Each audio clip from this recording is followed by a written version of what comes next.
Mannlicher Carcano, an Italian-made 6.5 millimeter military rifle, the same model as the one Lee Harvey Oswald owned and allegedly used to kill President Kennedy.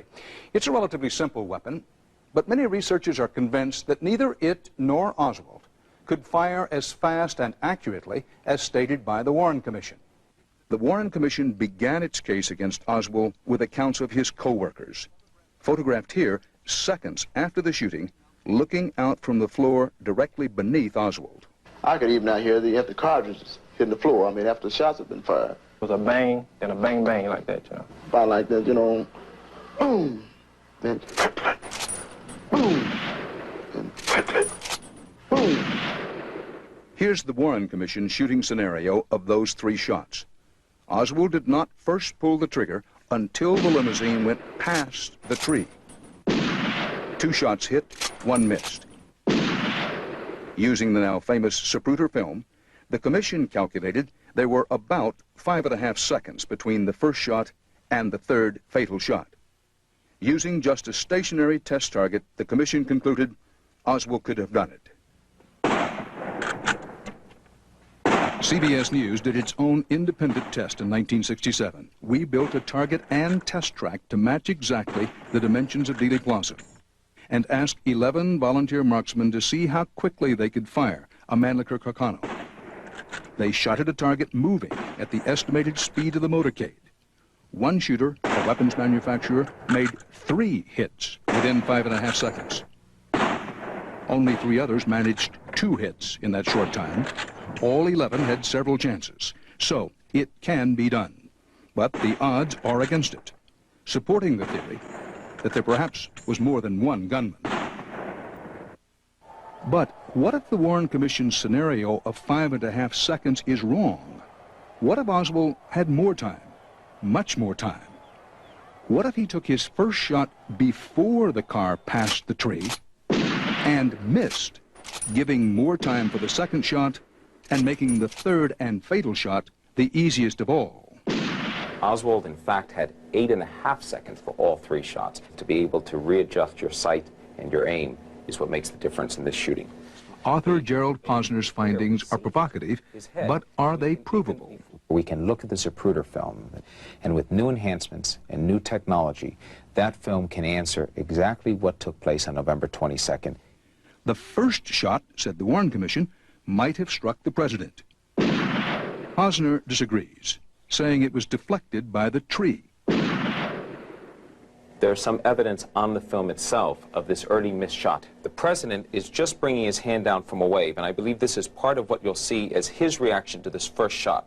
And there's key testimony from a young girl, Rosemary Willis, with a white jacket on and a red skirt, who's running along with the automobile. As the president is bringing his hand down from a wave, she starts to slow up, and then she stops completely here. She is turning around, as she correctly remembers, because she heard a shot from this direction.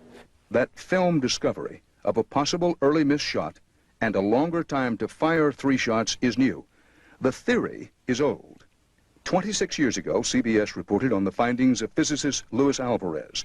Alvarez noticed that Abe Zapruder slightly jiggled his 8mm camera 3 times, causing the film to blur. Could he have been startled by 3 rifle shots? We tried it ourselves using other cameramen standing on a rifle range holding similar cameras, filming an automobile while shots were fired over their heads. Their instructions: hold the cameras as steady as possible and keep filming no matter what happens.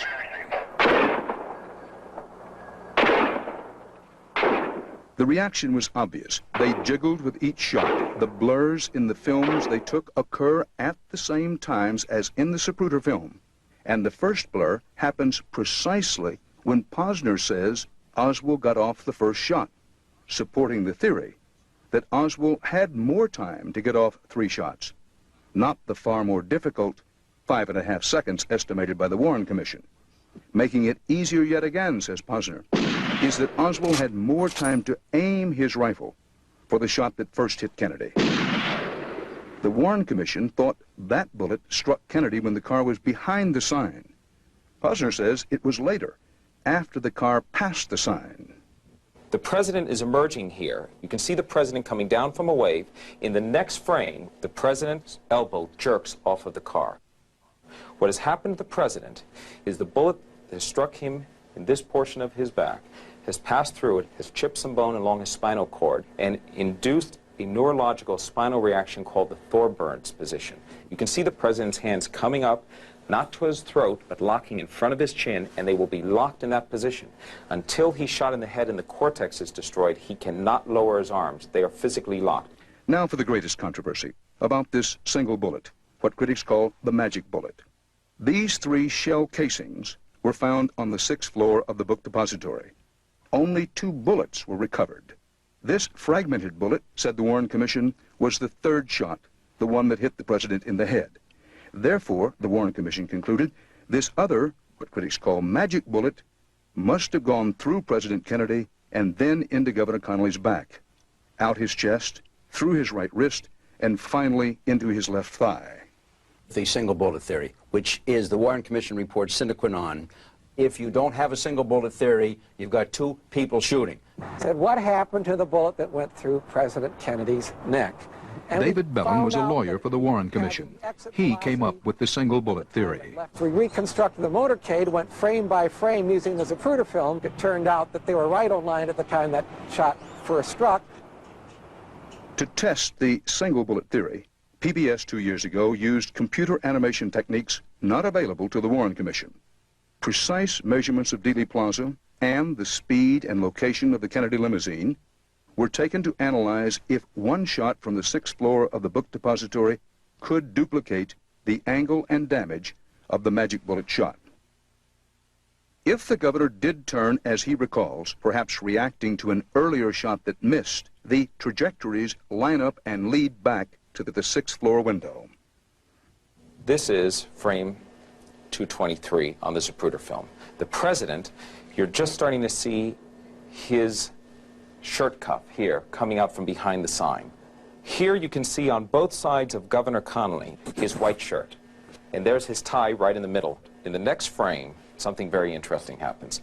This lapel on his jacket, His right lapel, blows up, covering this part of his shirt. That now eliminates this great question mark of when was the governor and the president struck by a second shot. And how about the 3rd and fatal shot? For nearly 30 years, critics of the Warren Commission insist it came from the front, proving, they say, there was a second gunman. We have the body going forward. We have a car moving in that direction. We have the bullet coming in this direction, according to the Warren Commission, and yet we have the body moving back this way. That's a popular theory, but the film reveals Kennedy's head first goes slightly forward. There is a small movement of the president. It's calculated as about 2.5 to 3 inches forward. Then this exit takes place. All the evidence clearly shows there were 2 and only 2 gunshot wounds from behind, and there's no question that that bullet wound in the back of the head is a typical, classic entrance wound. Those in the military and those who hunt know that the entry wound tends to be the small wound. Absolutely. So if you hit a deer or a person, you're most likely to have a small movement forward when the bullet enters, and then as the bullet exits, it blows back. That's right. It happens so fast. We can see, and it's terrible because, not to be gruesome, but this pinkish cloud coming out of the president, but to the front. Now this is key, that the president has been hit from the rear.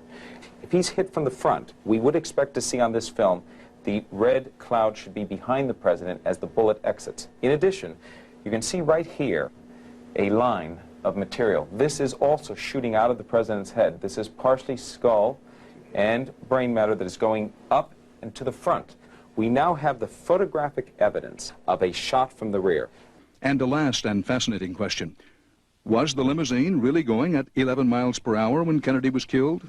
Bill Greer, who was the oldest member of the Secret Service detachment. He was the wheelman. He was the wheelman. He remembered looking around toward this commotion in the back of the car after the president was first hit, which would have been this shot near the sign. Seeing the president react, he said he then turned around before the fatal headshot, hit the accelerator, and they were zooming out of Dealey at the time the bullet hit the president in the head. What we will see is before the president's fatal headshot, Mr. Greer over on the left-hand side of the car in front of the windshield, very difficult to see, but his head here will turn around. Indeed it does. And you will see him actually looking at the president at the moment of the fatal headshot. He then, if we follow him after this shot, turns around in panic, ducks down. You can see him hunched over and hits the accelerator. So what it means is he has inadvertently given Oswald the easiest of the 3 shots. When we come back, day 4, when everything stopped, everyone watched, and nobody forgot.